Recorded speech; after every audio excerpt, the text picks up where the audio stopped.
Itsakila nefa dia nivoaka tamin'ny fahanginany ireo tompon-tany ao anatin'ny kaominina Soamahamanina izay voakasika ao anatin'ity asa fitrandrahana taona orinasa Sinoa ity. Izy ireo izay nanambara fa tsy namidy ny velively ny tanin'izy ireo. Toy izao ny fanazavan'izy ireo sy ny zava-misy tena maro. Tsy namidy tany Sinoa ny tany fanapanofanana nandritra ny herintaona azo avozina hoy ireo tompon-tany ao amin'ny kaominina Soamahamanina raha mitondra fanazavana fanampiny mikasika ny fitrandrahana volamena ataon'ny orinasa Sinoa maina SRL ao atoeran'izy ireo. Misy 3 maherikely eo ireo tatsaha tompon-tany nanao fanarana tamin'ity orinasa Sinoa mitrandraka ao Soamahamanina ity. Etoko dia marina marina dia maro raha tsy namidinay tamin'ny Sinoa ny taninay fa resaka compensation sy location zany ny fanarana teo.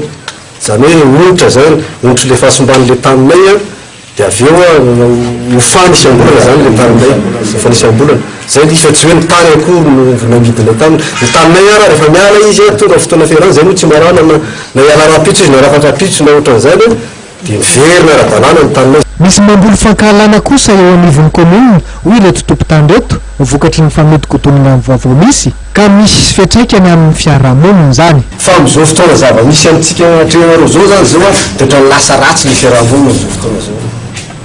Lasa ohatran'ny hoe fankahala zany le vahoaka madinika ety ambanivohitra amin'izao fotoana zao amin'ny zavatra ohatran'izao. Antony dizeny no atonga an'io zany hoe tsy haiko. Ny olombelona moa samy manana ny heritreriny hoe mety rakotona azo azao raha be nazy atao tsy fantako dia mety an'ilay zany zay zavatra ray dia tafiditra ao anaty saintsika zany le mety hitena raha hitena amintsika hoe fielonana efa tsy tokony zay zany le zavatra iseho raha ny tena marina satria mba fampandrosoana kely dia davina satrany hoe vahoaka rehetra mba samy manana daholo raha ny azo no akanjoko mihitsy dia zany hoe raha mba manana alao koa mba vahoaka mitovy amiko mba arana ohatranazy zany zany zavatra tiako fa tsy hoe rehefa tsy manana dia alao koa tena tsy aranao foana e. Nilazatra any reto tompon-tany ao amin'ny kaominina Soamahamanina reto fa manara-maso akaiky ny asa sahan'ny orinasa Jioxing ary mbola tsy nisy aloha hatreto ny fioarana ny fitrandrahana ny velaran-tany natokana ho amin'izany nataon'ity orinasa Sinoa ity.